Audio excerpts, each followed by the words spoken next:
Assalamualaikum warahmatullahi wabarakatuh. Berjumpa lagi dengan pelajaran pendidikan agama Islam untuk kelas 4. Apa kabar soleh dan soleh semuanya? Mudah-mudahan hari ini tetap sehat dan dalam lindungan Allah Subhanahu wa taala. Amin ya rabbal alamin. Insya Allah hari ini kita akan belajar kompetisi dasar dari tata cara membersihkan hadas kecil sesuai syariat Islam. Dan judul materi hari ini yang akan kita pelajari adalah praktek tayamum. Kemarin kita sudah belajar berwudu dan praktek wudu, sekarang kita praktek tayamum. Dan tujuan pembelajaran kali ini ialah agar para siswa memahami bagaimana dan pengertian tayamum. Yang kedua adalah agar para siswa bisa mempraktekkan tayamum. Yang ketiga adalah para siswa mengetahui benda-benda yang bisa dipergunakan untuk tayamum. Seperti biasa, agar kita diberikan kemudahan dalam memahami materi demi materi, kita awali dengan pembacaan doa. Bismillahirrahmanirrahim.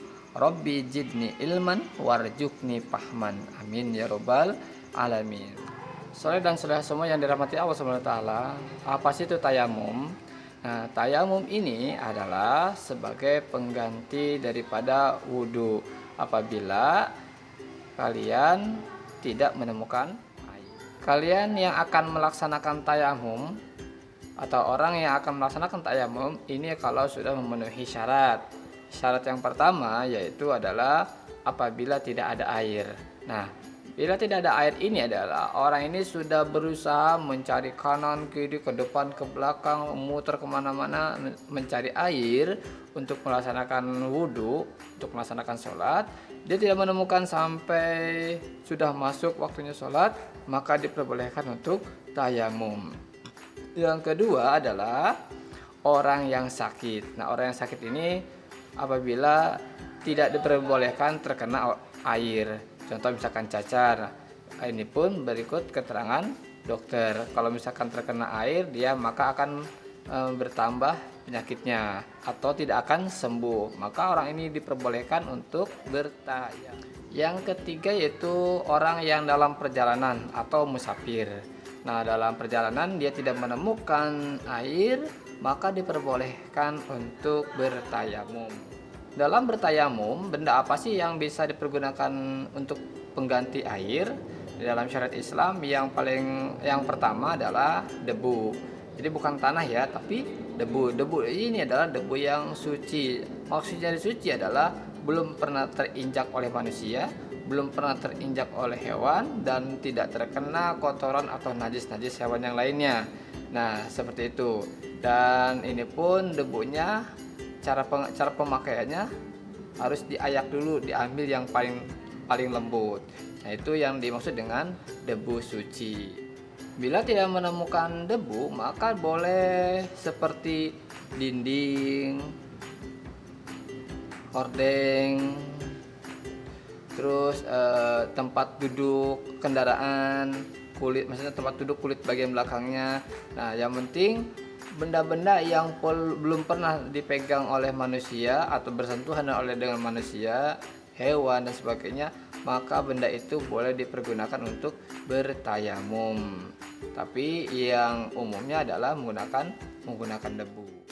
Dan soleha, perhatikan cara praktek tayamum. Nah, cara praktek tayamum ini ada di buku PAI atau Pendidikan Agama Islam pada halaman 40. Siap? Perhatikan gambarnya dan perhatikan juga pergerakannya. Yang kita praktekkan tayamum, nah yang paling pertama adalah niat. Nah, niat di sini bukan niat wudhu tapi niatnya niat tayamum. Ini doanya. Bismillahirrahmanirrahim. Nawaitu tayamuma listibahati sholati fardolillahi ta'ala. Aku berniat melakukan tayamum agar dapat mengerjakan sholat fardu karena Allah Ta'ala. Hafalkan doanya ya, siap. Cara prakteknya tayamum yang setelah niat, yang kedua yaitu ini gambarannya sejadah ini adalah tumpukan debu. anggap aja ini debu.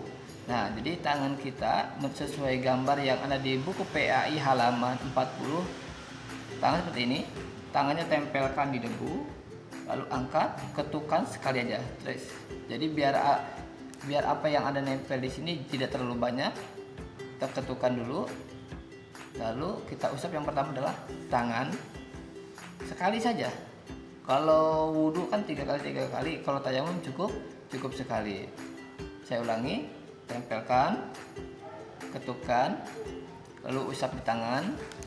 Setelah itu ambil lagi, ketukan lagi, usap muka. Setelah itu ambil lagi debunya, ketukan lagi, usap tapak tangan kanan, ketukan lagi, usap tapak tangan kiri. Selesai. Untuk ketika ngusap tangan ini caranya gini, tempelkan gini, ketukan dari belakang ya, sini, dari belakang sini, dari belakang, putar ke atas itu sekali. Lalu gantian untuk tangan dari bawah sini, tangan kiri naik ke atas, usap. Tayamum selesai. Soleh dan soleha yang patut kita ketahui, apabila diri kita atau kita sudah melaksanakan tayamum untuk melaksanakan sholat.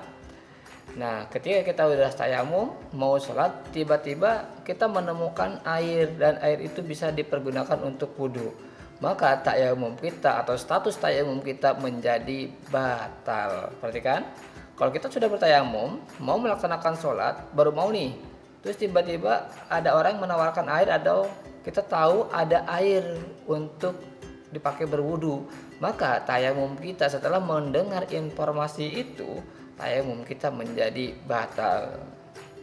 Dan yang kedua, ketika kita tayamum ini statusnya hanya bisa dalam sekali sholat saja.